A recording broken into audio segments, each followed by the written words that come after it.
Welcome to Positive Psychology. I'm so glad you're here. You know, one of the key founders of the positive psychology movement, Mihaly Csikszentmihalyi, tells us that to live a good life, it's not enough to remove what is wrong with it. And positive psychology is two things at once. First and foremost, it's an active area of science that investigates those positive things that we need to add to our lives to make them good. Yet in addition, it's a movement, a dynamic force the world over. And I'm captivated by the image of you out there being able to take your curiosity about positive psychology to the next level. Just by taking this course, you'll gain skills to make a positive difference not only in your own life, but also in the lives of others in your community. Now imagine the positive ripples that radiate out from your efforts here. And now imagine those positive ripples multiplied by thousands or tens of thousands. You are part of something much larger here. That's the positive psychology movement, and you're right at the center of it. Now I see the broad reach of this movement firsthand, having been elected president of the International Positive Psychology Association. Members of IPA, as we call it, hail from more than 70 countries and include scientists and practitioners, alongside students and anyone else with an abiding interest in positive psychology. In fact, IPA can help you maintain your connection to the positive psychology community long after you've completed this course. Now, speaking of community, you'll notice that I teach this online course as a small seminar, and that you'll be taking it alongside 4 in-video classmates, Brett, Kelly, Patrick, and Debbie. Now, I chose this format for 2 reasons. First, each of these people has a unique perspective on positive psychology that I know you'll benefit from hearing. Second, I think learning happens best through dialogue and sharing ideas, and this small seminar format allows this exchange in the videos themselves. Also, from time to time in these videos, you'll see tiny yellow lines bisect the timeline. At each of those moments, and there's one coming up soon, I'll pause the action to give you a moment to reflect or answer a quick question. Doing so will heighten your engagement with positive psychology, so don't miss out. And you know, scientific studies show that whenever you shift from passively absorbing course material to actively engaging with it, your learning accelerates. So welcome to week 1. Let's begin.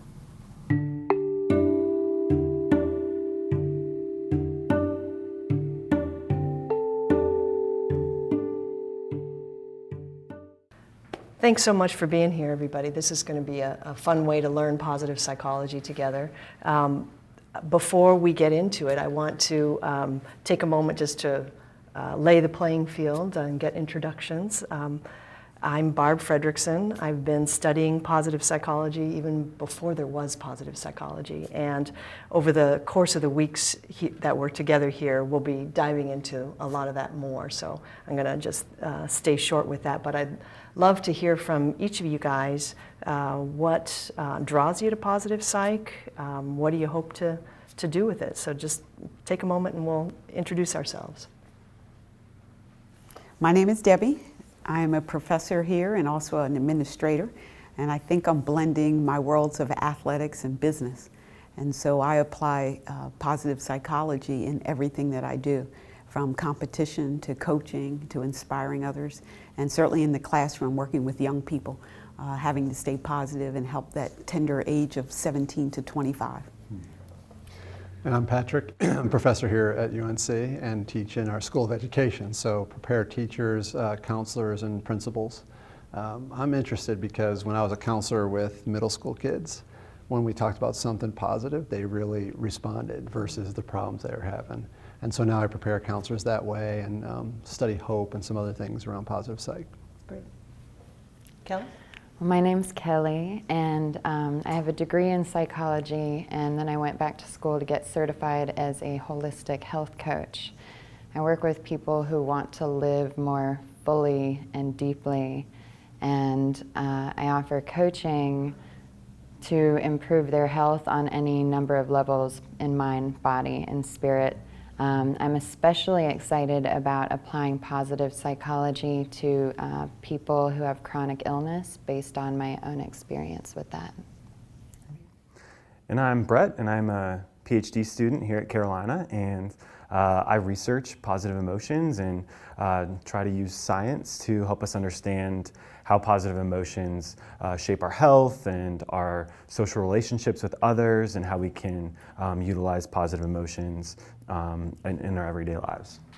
Great. I am so grateful that you're all here joining me in this course, because your perspectives are going to mean so much to the other people who take this course through other means. So thanks a lot. I'm really grateful. So I really love to refer back to Chris Peterson, a good friend of mine who's been a leader in positive psychology. He used to say, positive psychology is not a spectator sport, that you have to dive right in and experience it, because otherwise it's just a bunch of abstract ideas. So I want to start us off by getting us familiar with the concepts of emotion. So I want you to have an emotion right now. So, and we're going to start off with the bad. I want you to think of, relive a negative emotional experience, maybe something that was so frustrating that, it just made you want to explode. And just take a moment to relive that in your mind. Think about where you were, who you were with, what had just happened. And as you begin to relive that in your mind, just notice whether you can make it grow for just a second or two. And then take a moment to reflect on what stands out in that experience. How does reliving this make your body feel? What does it make your face feel like? What thoughts come to mind? What does it make you want to do? My first thought is to reject it. Yeah. I don't want to go back there. Yeah. And so I'm getting rigid and heart starts racing. Right. Yeah. Right. It's uncomfortable. Right. So with any emotional experience, they either fit with or against what we want. So a big part of emotion experience is this wanted or unwanted? And so there's often either an embrace it, I want to feel this way, or no, don't want to feel this way. So that great example of just that responses to emotion are a big part of emotion. You can't have an emotion without having a response to emotion at the same time. Anyone else? I wanted to echo something that you mentioned, in that when I think about something, that negative emotion, you said your heart started racing, and I experienced that too, both in the moment when I'm experiencing it, but even when I'm thinking about it, I can sometimes, you can feel your heart racing and kind of tense up, and it's like, it's a very full body type of feeling. Right, right. Mm-hmm. One of the things that's so true of emotions is emotions aren't something that just sit up in your head, roll around in your skull. They are embodied. And there's no emotion that isn't embodied. So it's going to affect what happens in your heart. It's going to affect your muscle tension. It's going to, certainly affect aspects of how you carry yourself even. So anyone else want to join in? My reaction a little bit is I want to move on, so it's hard for me to come and process that negative thing. Yeah. I always try to be future focused, so I try to move from that. So it's hard for me to go back and do that reflection on negative stuff. Right. So again, I think there's a real way in which individual differences come into play here a lot, whereas some people can't move on from the negative, and then some people want to move past them really quickly. So your kind of preferences and home way of being with emotions kind of shows up right away. Yeah. One of the things that I wanted to just point out is there's a typical models of emotion that help us understand sort of what's all happening in an emotional experience. I asked you to think about a circumstance that might have made you frustrated. So a lot of times emotions, they start as situated experiences. So, some way in which your current circumstance is good for you or bad for you.